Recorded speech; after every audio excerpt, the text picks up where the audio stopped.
कोई भी मेडिसिन अब तक नहीं बन सका है इस पार्टिकुलर डिजीज़ को सही करने के लिए। यहाँ तक कि इसके सिम्टम्स भी एड्स होने के 10-12 साल बाद इसके सिम्टम्स नज़र आते हैं और उसके 10-12 साल बाद तक ही इंसान सर्वाइव कर पाता है। एक थेरेपी है जिसको कुछ साल के लिए हम इस डिजीज़ को रोक सकते हैं, उसको हम कहते हैं anti retroviral therapy. This therapy are use for AIDS patient and यह थेरेपी इन्फेक्टेड पर्सन को देने से उसके अंदर जो वायरस रहता है उसके ग्रोथ को हम कुछ टाइम के लिए रिटार्ड कर सकते हैं, सपरेट कर। जहां आज पूरा विश्व कोरोना जैसी बीमारी से लड़ रहा है, लेकिन अभी तक इसका कोई उपचार नहीं मिल सका है। ठीक उसी तरह कोरोना से भी खतरनाक बीमारी है जिसका इलाज दशकों से नहीं मिल सका है, और उस बीमारी का नाम है एड्स। हालांकि यह कोरोना की तरह फैलता नहीं है, लेकिन यदि एक बार हो जाए तो बचना लगभग नामुमकिन है। इसी को लेकर लोगों के बीच जागरूकता फैलाने के लिए मंगलवार को विश्व एड्स दिवस पर Darbhanga institute of medical science द्वारा कॉलेज कैंपस में जागरूकता कार्यक्रम आयोजित किया गया, जिसमें प्रतिष्ठित डॉक्टरों व चिकित्सीय क्षेत्र से जुड़े लोगों ने इससे बचने के उपाय छात्र छात्राओं को बताए। मैम, आज एड्स डे था और आपके संस्थान में एड्स डे मनाया गया, इसका मोटिव क्या था और क्या क्या कार्यक्रम हुआ? Good evening all of you. मैं बाइट अभी दे रही हूँ इसलिए गुड इवनिंग बोल रही हूँ, लेकिन ये हमारा जो आज का फंक्शन है वो मॉर्निंग से ही स्टार्ट हो गया था।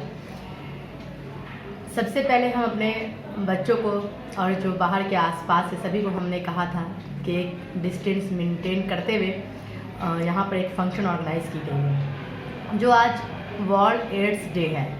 इसका अवेयरनेस बहुत ही ज़रूरी है क्योंकि हमेशा कुछ न कुछ बीमारी निकलती रहती है, हम उनको देखते हैं और जो पुरानी बीमारी है उनको हम छोड़ते हुए, नज़रअंदाज करते हुए आगे बढ़ जाते हैं। उनको हम ध्यान नहीं देते हैं कि ये बीमारी है तो, बट देखते नहीं कि ये कैसे है और क्यों है।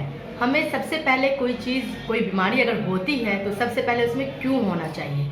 जब क्यों होगा कि ये क्यों हो रही है तो वहाँ से खुद ब खुद वो स्टार्ट होगा। अगर हम ये कह दें कि ये ना इलाज बीमारी है तो ये भी हम नहीं कह सकते हैं, क्योंकि ये वैक्सीन तो है, वैक्सीन लगता है, बट हम अगर सावधानी खुद में बरते तो बीमारी नहीं होती। लेकिन सावधानी हम बरतते नहीं हैं क्योंकि लोगों के बीच में जागरूकता की कमी है।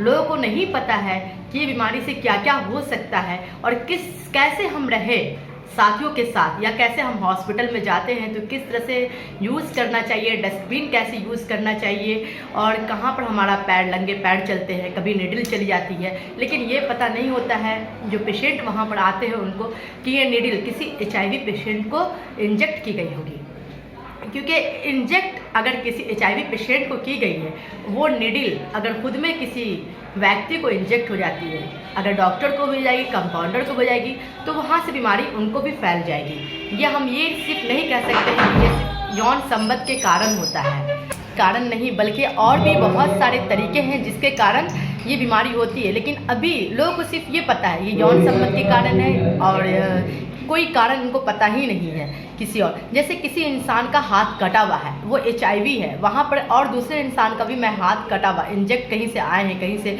उनका एक्सीडेंट हो गया, दोनों इंसान का ब्लड अगर मिल जाता है वहाँ पर किसी टच के कारण, तो यहाँ से भी HIV पेशेंट वो हो सकते हैं। बार DPMI संस्थान का आकलन किया, आपको यहाँ आकर कैसा लगा? सबसे अच्छी बात ये लगी कि यहाँ पे बहुत ज़्यादा उत्साह है बच्चों में, खास करके जागरूकता को लेकर के एड्स के बारे में। और ये उत्साह अगर कायम रह जाए तो शायद एड्स का जो चित्रण हमारे दिमाग में चल रहा है आज भारतवर्ष में, और जो डर और खौफ का माहौल बना हुआ है वो ख़त्म हो जाए, क्योंकि बच्चे जो हैं वो जोश में हैं, वो जानना चाहते हैं और इसके रोकथाम के लिए वो सारी तरह से सारा प्रयास करें। बच्चों को क्या आप शुभकामनाएँ देना चाहेंगे? बच्चे को यही शुभकामना देना है कि वो जो कामना अपनी जीवन में करते हैं उसके पीछे लगने से लगे और तब तक नहीं रुके जब तक उसमें सफलता उनको नहीं मिले। एक्चुअल में बहुत सारे लोगों के मन में सवाल होता है कि जो पैरामेडिकल जो स्टाफ होते हैं वो जो है सो उनका रोल जो है सो हॉस्पिटल में बहुत कम रहता है, जी। लेकिन पैरामेडिक्स का सारे लोग जानते हैं कि अहम रोल होता है। तो ऐसे लोगों को क्या आप बताना चाहेंगे? देखिए, हॉस्पिटल जो रन करता है, हॉस्पिटल के 3-4 ध्रुव होते हैं। हॉस्पिटल का पहला ध्रुव डॉक्टर होते हैं, और उसके बाद जो दूसरा ध्रुव जिसे हम लोग कहते हैं, दूसरा पोल जिसे हम लोग कहते हैं, वो पैरामेडिक स्टाफ ही हो गए। क्योंकि डॉक्टर अपने हिसाब से संभवतः सारा काम नहीं कर सकते हैं, और सारा काम के लिए कहीं ना कहीं ये जो पैरामेडिक जो होते हैं उन पे वो बहुत ज़्यादा निर्भर करते हैं। तो डॉक्टर की सफलता और मरीज का ठीक होना, इसमें सबसे बड़ा हाथ डॉक्टर और पैरामेडिक का ही होता है, क्योंकि डॉक्टर दवा लिखते हैं और पैरामेडिक दवा देते हैं। सर, आपके हिसाब से पैरामेडिकल में सबसे बेहतरीन कोर्स कौन सा है? देखिए, ये कहना बड़ा मुश्किल है कि ये चीज़ अच्छा है, वो चीज़ ख़राब है। ज़रूरत पड़ने पे सब चीज़ अच्छा है, और योग्यता ऐसी होनी चाहिए कि आप अपने काम को दक्षता से। फिर भी आप पेशे से एक डॉक्टर हैं, आप बेहतर जानते होंगे स्कोप आज के वक्त में जी। कौन से ऐसे कोर्स में जो है सो ज़्यादा स्कोप है? देखिए, पैरामेडिक में तो अभी सबसे ज़्यादा स्कोप तो मुझे रेडियोलॉजी में लग रही है, क्योंकि बात यथार्थ भी है, क्योंकि रेडियोलॉजी अभी बहुत अच्छे विज्ञान के रूप में अभी सामने में आ रही है।